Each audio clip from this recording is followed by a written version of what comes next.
Le Congo va mal parce que le Grand Katanga va mal. C'est cela la vérité. Le Congo va mal parce que vous, les Grands Katangais, réputés être des résistants, des guerriers, des combattants, des révolutionnaires, vous faites semblant de ne pas voir et de ne pas entendre ce que même les sourds et les aveugles ont déjà vu et ont déjà entendu. Les Katangais font semblant de ne pas voir qu'ils sont en réalité les premières victimes de la prédation, de l'intolérance, de la dictature, des insultes du régime en place. Le Congo va mal parce que certains d'entre vous, Grands Katangais, avaient choisi le confort personnel au détriment du bien-être de tous les Congolais. Je sais qu'ils ont tiré sur vous à Kilo. Je sais qu'ils ont tiré sur vous à Louis. Je sais que vous êtes membres présents les Congolais. Ah, je sais pas. Hein. Mais s'opposer contre l'arbitraire a toujours été un parcours risqué. S'opposer contre l'arbitraire a toujours été un chemin de la croix. Un chemin de la douleur. Plus de 80% du budget national. Vous savez ce que cela veut dire?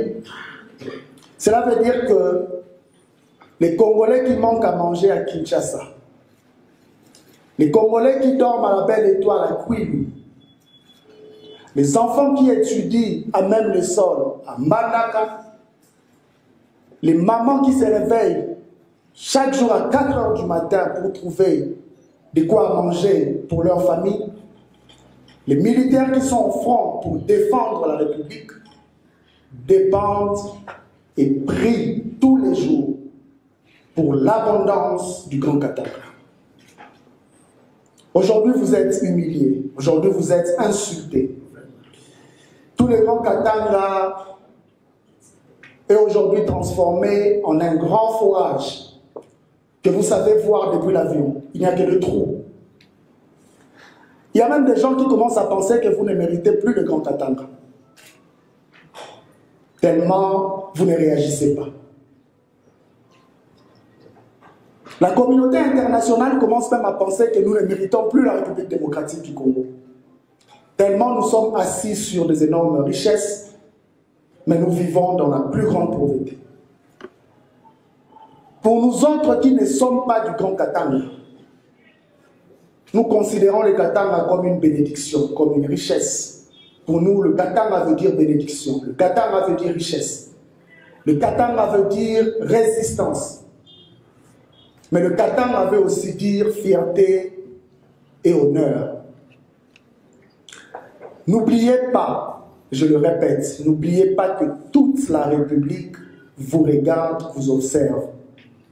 Mbandaka vous regarde, Isiro vous regarde, Matadi vous regarde, Lodja, Kananga, Kisangani, Bukavu, tous vous regardent.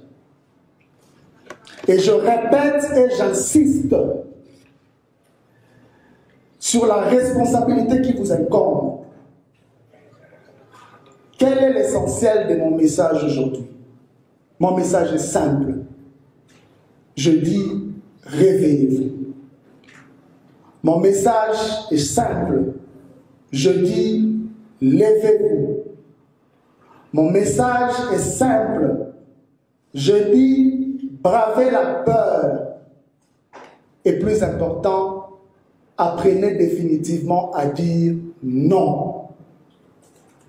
Ne laissez pas l'arbitraire, l'insécurité, la prédation deviennent la norme ici.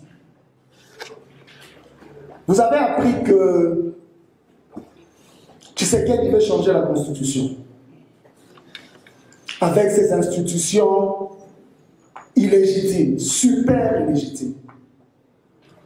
Pourtant, je me rappelle, le 23 décembre 2023, le Grand Katanga et toute la République avaient clairement signifié qu'ils ne voulaient plus de Tshisekedi.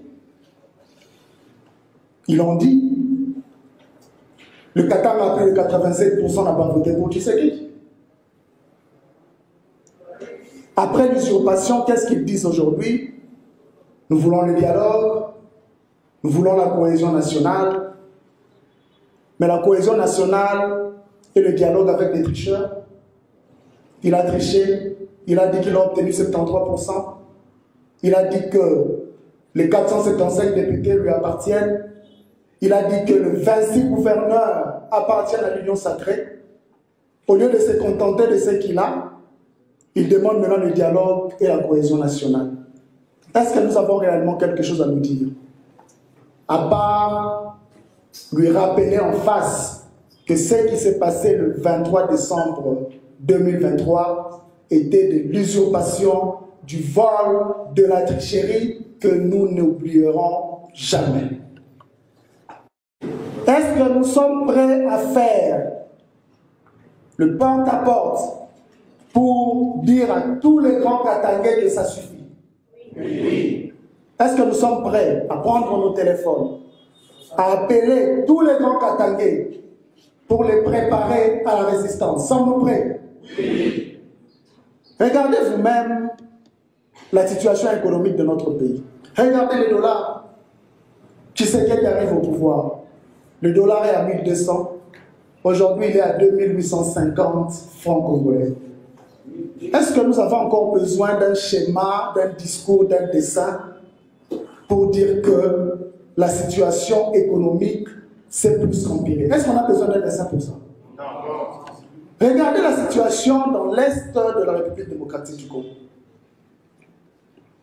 Tshisekedi a trouvé 2 345 409 km². Aujourd'hui, plusieurs territoires ne sont plus sous l'autorité de l'État. Et il a le culot, le courage de passer à la télé pour se justifier. Est-ce que nous avons le temps d'écouter encore le discours de Félix Tshisekedi? Non. Ce n'est pas tout. Ils nous ont dit pendant les élections qu'ils étaient des nationalistes et des patriotes. Mais je ne sais pas quel est le contenu, quelle est la définition qu'on doit dire. Pendant la campagne, c'est par ici que je vais chuter. J'ai eu l'opportunité de faire le tour du pays. J'ai parlé avec la maman de Bounia. J'ai parlé avec la maman de Lodja.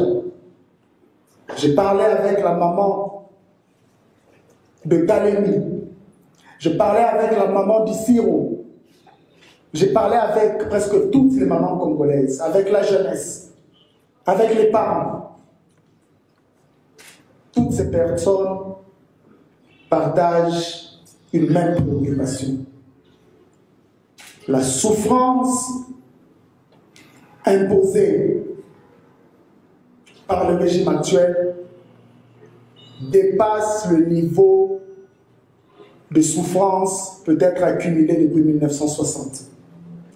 Et il est temps pour nous de les stopper. Notre présence ici, c'était pour voir l'archevêque et actuel président de la Synco, son éminence, Fulgence Mouteba, avec qui nous avons échangé. Nous sommes déterminés à créer, à construire ces blocus anti-dictature. Nous allons stopper Félix Tshisekedi. Nous allons stopper Félix Tshisekedi.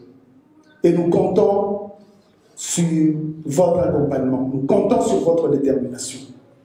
La phrase la plus importante à retenir, je le dis et je le répète, le Congo va mal, tout le monde se lamente, mais le Congo va mal parce que le Grand Katanga va mal. Réveillez-vous, je vous remercie.